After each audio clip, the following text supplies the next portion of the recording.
Shalom saudaraku, selamat pagi semuanya. Hari ini saya akan berbicara tentang kerajaan Allah.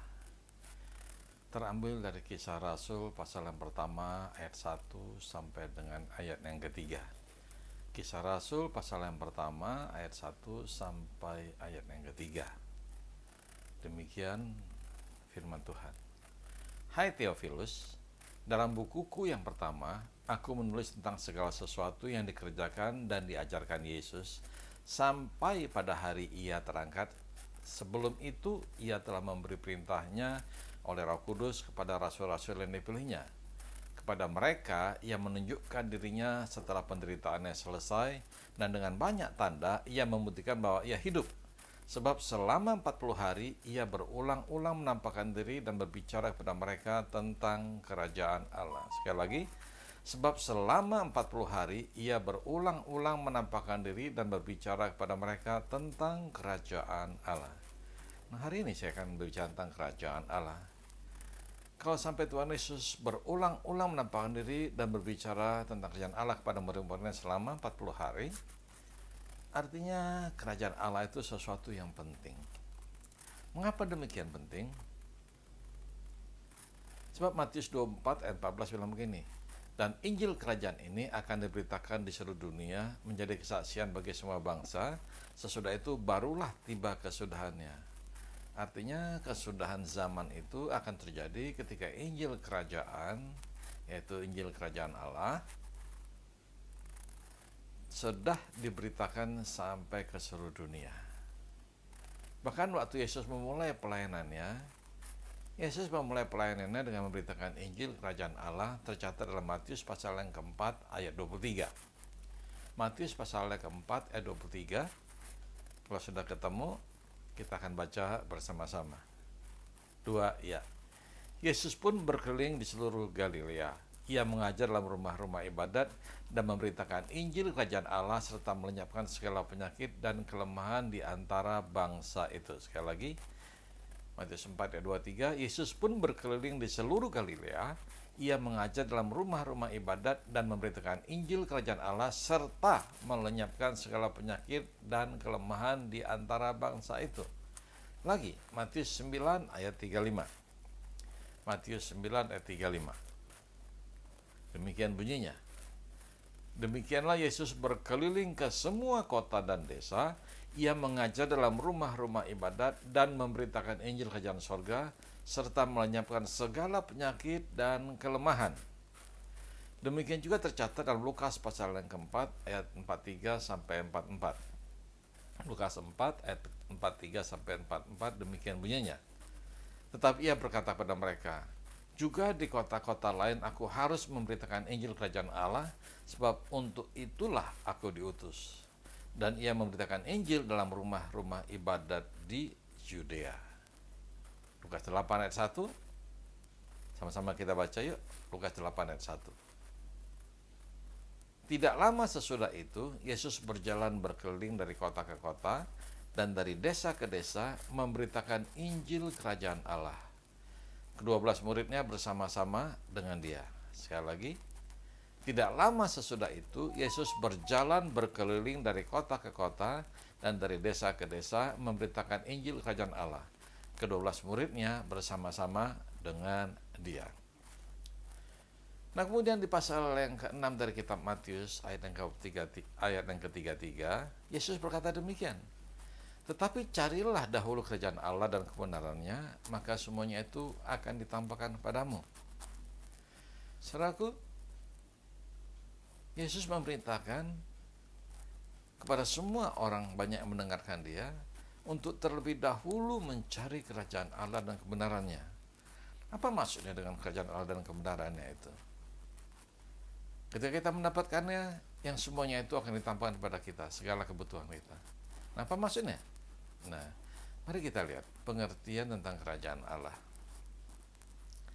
Kerajaan Allah mengandung pengertian Allah yang datang ke dunia untuk menyatakan kuasa, kemuliaan, dan hak-haknya melawan kekuasaan iblis dan garis haluan dunia yang sekarang ini. Untuk inilah anak Allah menyatakan dirinya yaitu supaya ia membinasakan perbuatan-perbuatan iblis itu. Kerajaan Allah merupakan pengertian yang lebih luas daripada keselamatan atau gereja. Kerajaan Allah ialah, yang pertama, Allah mengungkapkan dirinya dengan penuh kuasa dalam semua karyanya. 1 Korintus 4 ayat 20. Demikian bunyinya. Sebab kerajaan Allah bukan terdiri dari perkataan, tetapi dari kuasa. Sekali lagi, sebab kerajaan Allah bukan terdiri dari perkataan, tetapi dari kuasa. Pengertian yang kedua tentang kerajaan Allah ialah kehidupan yang penuh dengan kebenaran, damai sejahtera, dan sukacita oleh Roh Kudus. Roma 14 ayat 20. Roma 14 ayat 20. Demikian bunyinya.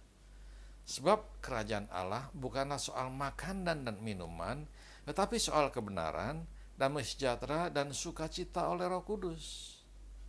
Nah, kerajaan Allah ini mempunyai aspek yang berhubungan dengan masa kini dan masa yang akan datang. Sekali lagi, kerajaan Allah ini mempunyai aspek yang berhubungan dengan masa kini, di mana kita hidup saat ini, dan masa yang akan datang.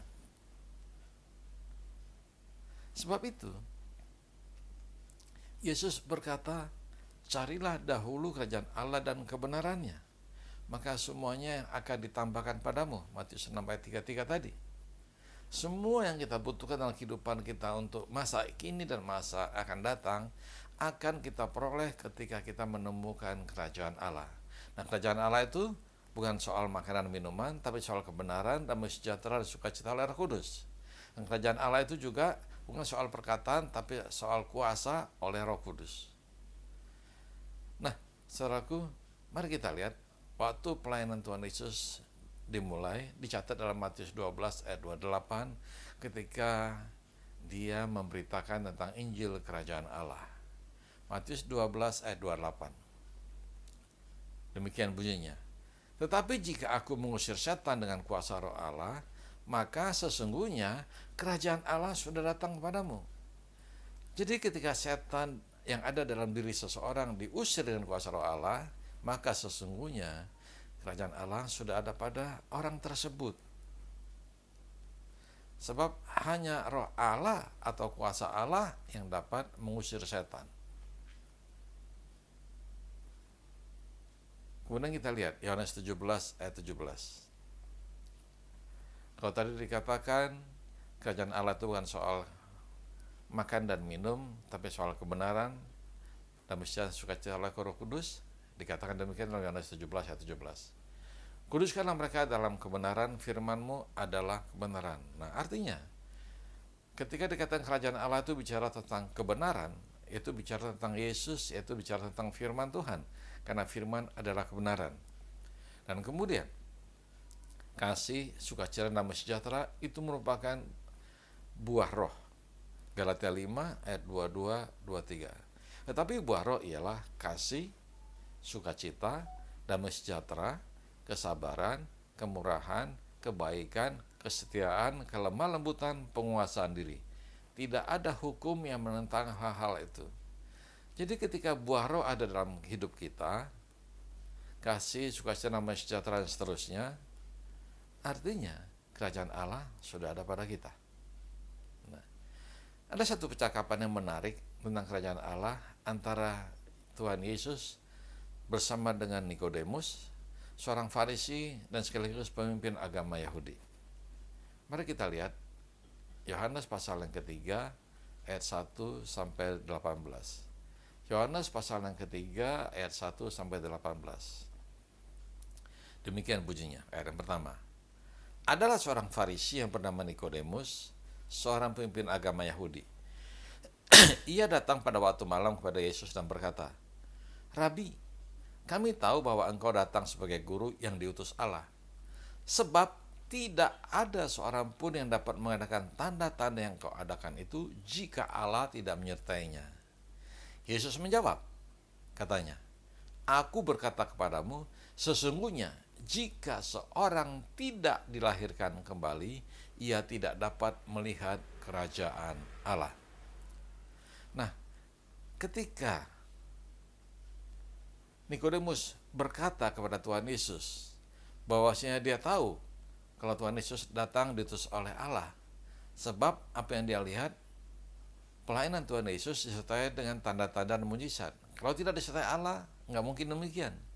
Tapi Yesus menjawab begini, aku berkata kepadamu, sesungguhnya jika seorang tidak lahir kembali, ia tidak dapat melihat kerajaan Allah.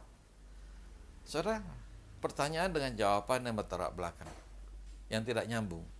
Tapi Tuhan menekankan, dia sedang berbicara tentang kerajaan Allah. Kalau kerajaan Allah itu ada pada seseorang, maka dia dapat melakukan segala macam kuasa yang menjadi bagiannya.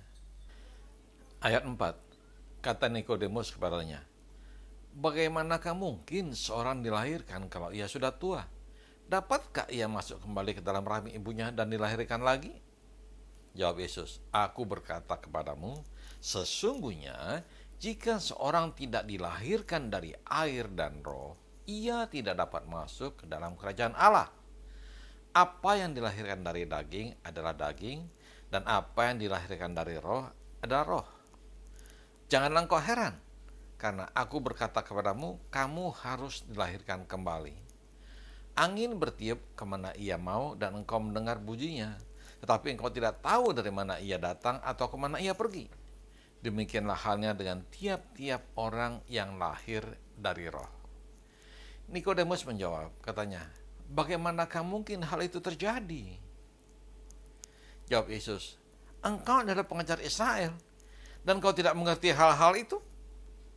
Aku berkata kepadamu, sesungguhnya kami berkata-kata tentang apa yang kami ketahui, dan kami bersaksi tentang apa yang kami lihat, tetapi kamu tidak menerima kesaksian kami. Kamu tidak percaya waktu aku berkata-kata dengan kamu tentang hal-hal duniawi. Bagaimana kamu akan percaya kalau aku berkata-kata dengan kamu tentang hal-hal surgawi? Tidak ada seorang pun yang telah naik ke sorga selain daripada dia yang telah turun dari sorga, yaitu anak manusia. Dan sama seperti Musa meninggikan ular di padang gurun, demikian juga anak manusia harus ditinggikan, supaya setiap orang yang percaya kepadanya beroleh hidup yang kekal. Karena begitu besar kasih Allah akan dunia ini, sehingga ia telah mengaruniakan anaknya yang tunggal, supaya setiap orang yang percaya kepadanya tidak binasa, melainkan beroleh hidup yang kekal. Sebab Allah mengutus anaknya ke dalam dunia bukan untuk menghakimi dunia, melainkan untuk menyelamatkannya oleh dia. Barang siapa percaya kepadanya, ia tidak akan dihukum. Barang siapa tidak percaya, ia telah berada di bawah hukuman, sebab ia tidak percaya dalam nama anak tunggal Allah. Saudara, betapa pentingnya kalau kita membaca firman Tuhan tadi dalam Yohanes pasal 3 percakapan dengan Nikodemus, betapa pentingnya kalau orang itu dilahirkan kembali. Sebab tanpa dilahirkan dari air dan roh, tidak mungkin dia dapat masuk dalam kerajaan Allah. Tidak mungkin dia mendapatkan bagian dalam kerajaan Allah.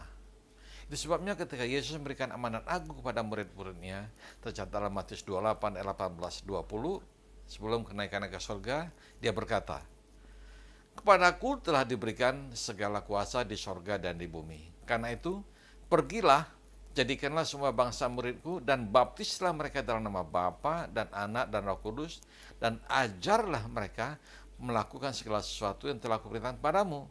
Dan ketahuilah, aku menyertai kamu senantiasa sampai kepada akhir zaman. Demikian juga yang dicatat oleh Markus, ditulis dalam pasal yang ke-16, ayat 15 sampai 18. Ayat yang ke-15.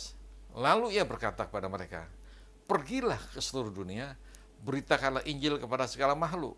Siapa yang percaya dan dibaptis akan diselamatkan, tapi siapa yang tidak percaya akan dihukum. Tanda-tanda ini akan menyertai orang-orang yang percaya. Mereka akan mengusir setan-setan demi namaku. Mereka akan berbicara dalam bahasa-bahasa yang baru bagi mereka. Mereka akan memegang ular, dan sekalipun mereka minum racun maut, mereka tidak akan mendapat celaka. Mereka akan meletakkan tangannya atas orang sakit, dan orang itu akan sembuh. Artinya, kuasa kerajaan Allah itu ada pada murid-muridnya ketika murid-muridnya menerima kuasa waktu Roh Kudus turun atas mereka. Seperti yang difirmankan Tuhan dalam Kisah Rasul 1 ayat 8 sebelum ia terangkat ke sorga. Dikatakan demikian. Tetapi kamu akan menerima kuasa kalau Roh Kudus turun ke atas kamu, dan kamu akan menjadi saksiku di Yerusalem dan di seluruh Yudea dan Samaria dan sampai ke ujung bumi. Artinya, kuasa yang menjadi bagian orang yang memiliki kerajaan Allah akan diterimanya ketika Roh Kudus turun atas orang tersebut. Nah, setelah peristiwa Pentakosta, Rasul Petrus mulai timbul keberaniannya karena kuasa Roh Kudus sudah bekerja atasnya, dan dia berkata kepada orang-orang Israel yang mengatakan kepada mereka bahwa mereka itu mabuk oleh anggur. Dan Petrus berkata, kami tidak mabuk dengan anggur. Tapi kalau engkau lihat peristiwa seperti itu karena Roh Kudus yang turun atas kami. Dan dengan panjang lebar, Rasul Petrus bercerita kepada mereka tentang apa yang telah mereka lakukan. Dan kemudian sebagai penutupnya, Petrus berkata kepada orang Israel di ayat yang 36 sampai 38, Kisah Rasul pasal 2. Jadi, seluruh kaum Israel harus tahu dengan pasti bahwa Allah telah membuat Yesus yang kamu salibkan itu menjadi Tuhan dan Kristus. Ketika mereka mendengar hal itu, hati mereka sangat terharu. Lalu mereka bertanya kepada Petrus dan rasul-rasul yang lain, apakah yang harus kami perbuat, saudara-saudara? Jawab Petrus pada mereka, bertobatlah, dan hendaklah kamu masing-masing memberi dirimu dibaptis dalam nama Yesus Kristus untuk pengampunan dosamu. Maka kamu akan menerima karunia Roh Kudus. Sekali lagi, bertobatlah, dan hendaklah kamu masing-masing memberi dirimu dibaptis dalam nama Yesus Kristus untuk pengampunan dosamu, maka kamu akan menerima karunia Roh Kudus. Atau dengan kata lain, kamu akan menerima kerajaan Allah. Nah, kita lihat setelah peristiwa ini, termasuk peristiwa penganiayaan terhadap Stefanus, Filipus dengan berani memberitakan Injil, dicatat dalam Kisah Rasul pasal yang ke-8 ayat 12. Dia berbicara tentang kerajaan Allah dan tentang nama Yesus Kristus. Demikian bunyinya. Tetapi sekarang mereka percaya kepada Filipus yang memberitakan Injil tentang kerajaan Allah dan tentang nama Yesus Kristus, dan mereka memberi diri mereka dibaptis, baik laki-laki maupun perempuan. Demikian juga dengan Saulus, yang dalam perjalanannya ke Damsyik dengan otoritas penuh dari para imam untuk menghancurkan, membunuh, menganiaya para pengikut Kristus. Dalam perjalanannya berjumpa dengan Tuhan Yesus, dia mengalami perkara supranatural dan dia diubahkan dari Saulus menjadi Paulus. Ini pengalaman pribadinya yang mengubahkan dia. Dicatat dalam 1 Korintus 15 ayat 3 dan 4, peristiwa yang menurutnya adalah sangat penting. Demikian bunyinya. Ayat yang ketiga, 1 Korintus 15 ayat 3 dan 4. Sebab yang sangat penting telah kusampaikan kepadamu, yaitu apa yang telah kuterima sendiri, ialah bahwa Kristus telah mati karena dosa-dosa kita sesuai dengan kitab suci, bahwa ia telah dikuburkan, dan bahwa ia telah dibangkitkan pada hari yang ketiga sesuai dengan kitab suci. Ini peristiwa yang sangat penting. Kematian Tuhan Yesus, dikuburkannya, dan dibangkitkannya pada hari ketiga, semuanya sesuai dengan kitab suci. Sebab itu, saudaraku, ketika kita percaya atas pengorbanan Tuhan Yesus di kayu salib, yang mati karena dosa-dosa kita, tapi pada hari ketiga dibangkitkan, dan memberikan Roh Kudusnya bagi kita, maka bagian kita cukup hanya percaya. Seperti yang dikatakan Roma 10 ayat 8 sampai dengan 10. Demikian bunyinya. Surat yang ditulis oleh Rasul Paulus kepada jemaat di Roma, dicatat dalam pasal yang ke-10 ayat 8 sampai ayat yang ke-10. Demikian bunyinya. Tetapi apakah katanya? Ini, firman itu dekat kepadamu, yakni di dalam mulutmu dan di dalam hatimu. Itulah firman iman yang kami beritakan, Sebab jika kamu mengaku dengan mulutmu bahwa Yesus adalah Tuhan dan percaya dalam hatimu bahwa adalah Allah telah membangkitkan dia dari antara orang mati, maka kamu akan diselamatkan. Ayat 10, perhatikan baik-baik. Karena dengan hati orang percaya dan dibenarkan, dan dengan mulut orang mengaku dan diselamatkan. Bagian kita, Tuhan minta percaya bahwa dia mati karena dosa-dosa kita, untuk mengampuni kita atas dosa-dosa kita dengan kematian yang begitu mengerikan. Sebab tanpa penumpahan darah tidak ada pengampunan. Maka Yesus harus melakukannya supaya kita diampuni lewat kematiannya demikian mengerikan di kayu salib di Bukit Golgota.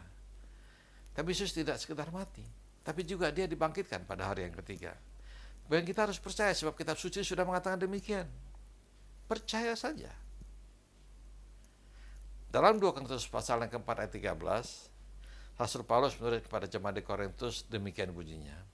Namun karena kami memiliki roh iman yang sama seperti ada tertulis, aku percaya sebab itu berkata-kata, maka kami juga percaya dan sebab itu kami juga berkata-kata. Jadi, Rasul Paulus mengatakan kepada jemaat di Korintus, dia percaya peristiwa apa yang dilihatnya itu. Karena dia percaya, maka dia perkatakan apa yang dipercayainya itu. Maka apa yang dipercayainya itu menjadi kenyataan dalam kehidupannya.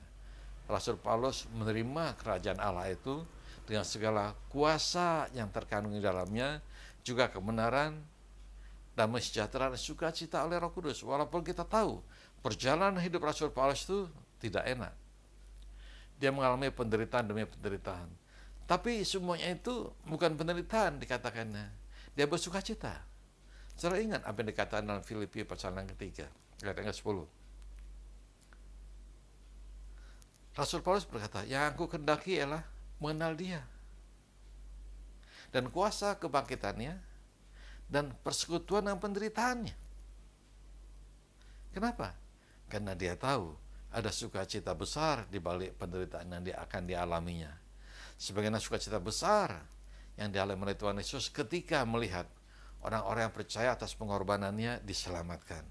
Dan hari ini saya mau katakan, ketika kita percaya atas pemberitaan firman Tuhan ini, tentang kerajaan Allah ini, yang begitu penting, bagian saudara dan saya, semua yang mendengar kebenaran firman Tuhan ini, cukup percaya. Ketika kau percaya, maka kau menerima apa yang kau percayai itu. Amin. Saya akan berdoa buat saudara. Engkau yang ada di rumah, tapi engkau belum percaya, tapi engkau mendengar kebenaran firman Tuhan ini, saya akan berdoa buat saudara. Angkat tanganmu. Kita akan berdoa. Bapa, kau melihat tangan-tangan yang terangkat. Mereka belum yakin betul tentang engkau. Mereka belum percaya atas pengorbananmu. Tapi aku berkata dalam nama Tuhan Yesus, ketika mereka mendengar kebenaran firman-Mu yang telah hamba-Mu sampaikan, mereka pasti percaya. Sebab firman diberitakan tidak akan pernah kembali dengan sia-sia, dan selalu berhasil melaksanakan apa yang kau percayakan padanya. Sebab itu aku berkata dalam nama Tuhan Yesus, engkau yang mengangkat tangan di hadapan Tuhan. Tuhan yang meminta, percaya saja. Perkatakan apa yang kau percayai. Seperti Rasul Paulus berkata, atas apa yang dipercayainya, yaitu apa yang sangat penting menurutnya. Seperti yang dituliskannya di 1 Korintus 15 ayat 3 dan 4. Sebab yang sangat penting telah aku sampaikan padamu, yaitu apa yang telah aku terima sendiri, ialah bahwa Kristus telah mati karena dosa-dosa kita sesuai dengan kitab suci, bahwa ia telah dikuburkan, dan bahwa ia telah dibangkitkan pada hari yang ketiga sesuai dengan kitab suci. Bagian kita hanya percaya. Nah, kepercayaan kita itu perlu diakui dengan mulut kita. Sebab itu katakan, Tuhan, aku percaya Engkau telah mati untuk dosa-dosaku. Aku percaya atas pengorbanan-Mu. Dan aku juga percaya Engkau telah dibangkitkan pada hari yang ketiga sesuai dengan kitab suci. Aku percaya itu, sebab itu aku berkata-kata. Nah, aku percaya oleh karenanya Engkau akan membenarkan aku. Seperti apa yang Kau firmankan dalam Roma pasal yang ke-10 ayat yang ke-10. Engkau berkata demikian, karena dengan hati orang percaya dan dibenarkan, dan dengan mulut orang mengaku dan diselamatkan. Maka aku katakan kepadamu, engkau yang mengangkat tangan, engkau telah dibenarkan dan engkau telah diselamatkan dalam nama Tuhan Yesus. Ketika engkau punya waktu untuk dibaptis, beri dirimu untuk dibaptis, supaya kebenaran firman Tuhan itu dimeteraikan dalam kehidupanmu, dalam nama Tuhan Yesus. Amin.